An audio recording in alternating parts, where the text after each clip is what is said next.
Mas tem uns pontos a serem ressaltados sobre a utilização desse equipamento, que alguns fatores afetam a análise por esse equipamento. Então, um dos principais fatores é a umidade. A umidade tanto diminui a intensidade dos raios-x que atingem os átomos do material analisado, absorve parte deles, e também acaba dispersando a fluorescência, os raios secundários, né? Então, isso tende a subestimar os teores de alguns elementos químicos. A umidade interfere nesse ponto. Tem alguns trabalhos que já avaliaram isso por elemento químico. Então, tem elementos que são menos suscetíveis à influência da umidade, principalmente elementos mais pesados. Outro fator que interfere de forma bem semelhante à umidade é a matéria orgânica. Também aí outros exemplos de trabalhos avaliando esse efeito da matéria orgânica, né? Mas quando os teores de matéria orgânica são mais elevados, que são notados essas maiores interferências. Outro aspecto é a granulometria, tem trabalhos também mostrando, sempre vou mostrar alguns trabalhos aí de exemplo, né, que citaram essa questão desse fator influenciando. Então, a granulometria afeta também, espera-se, né, que materiais menos grosseiros, mais lisos, material mais fino, granulometria mais fina, tendem a influenciar menos os resultados, mas isso tem poucos trabalhos avaliando essa questão.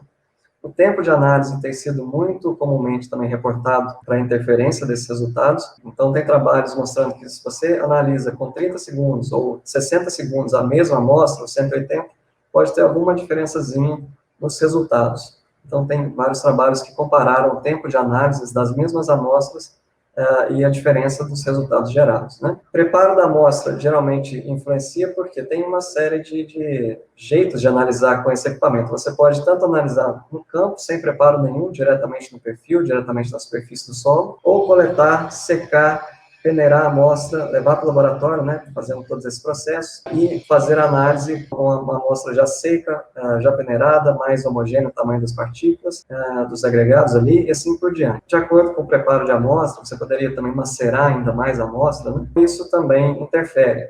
Tem trabalhos que às vezes condicionam as amostras, colocam as amostras em compartimentos plásticos, colocam um filme específico, né, para essas análises. Então, o filme fica entre a amostra e o equipamento. Tem filmes próprios para isso, para evitar, justamente para essas análises, né, para evitar maiores influências nos resultados. A configuração do equipamento também influencia. Geralmente, esses equipamentos apresentam 2 ou mais modos de configuração, e isso é um fator importante, porque já aconteceu, né, de chegarem para a gente e falar, eu estava pensando em estudar o elemento X, e li todas as amostras, mas não foi detectado esse elemento, que a pessoa utilizou um modo de leitura diferente. Então, isso tem que ser definido, né? Isso é de acordo com os elementos, de acordo com o material que você vai analisar, tem já trabalhos recomendando isso. Análises em campo versus laboratório, é o que a gente já comentou, tem todas essas mudanças de uma análise no campo, quando você leva para o laboratório as amostras, tem toda uma secagem, peneiramento e tudo mais, então isso consequentemente interfere. E se vocês olharem aqui, nesse gráfico, esses dois gráficos, acho que vocês estão vendo minha seta aqui agora, né? As diferenças de resultados das mesmas amostras, aqui no eixo X as amostras, no eixo Y o teor de silício e de cá no outro gráfico o teor de ferro. Essas mesmas amostras analisadas em campo, na linha verde, e em laboratório, na terra fina seca ao ar, na linha vermelha. Tanto que pode haver oscilação de resultados com esses diferentes métodos de leitura, né, condições de leitura. Isso a gente reparou também que oscila de acordo com o tipo de solo. Por exemplo, essas primeiras amostras aqui são solos mais arenosos, desenvolvidos de quartzito, ricos em sílica, em quartzo, na fração areia. E aqui então elas têm menos ferro, essas amostras têm menos ferro e tudo. Então, nesses casos, o ferro teve menor oscilação, né, da leitura do campo no laboratório, ao contrário do silício.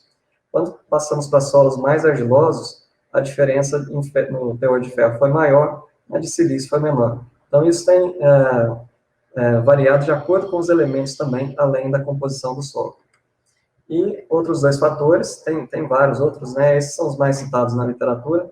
Interferência espectral, principalmente de um elemento em outro, às vezes os espectros coincidem, ou se sobrepõem e acaba dificultando a identificação e mesmo a quantificação de um dos elementos, e efeitos da matriz do material analisado. Então, esse trabalho aqui abaixo, né, foi publicado este ano, e os autores propõem um método para evitar esse efeito da matriz nas leituras com esse equipamento.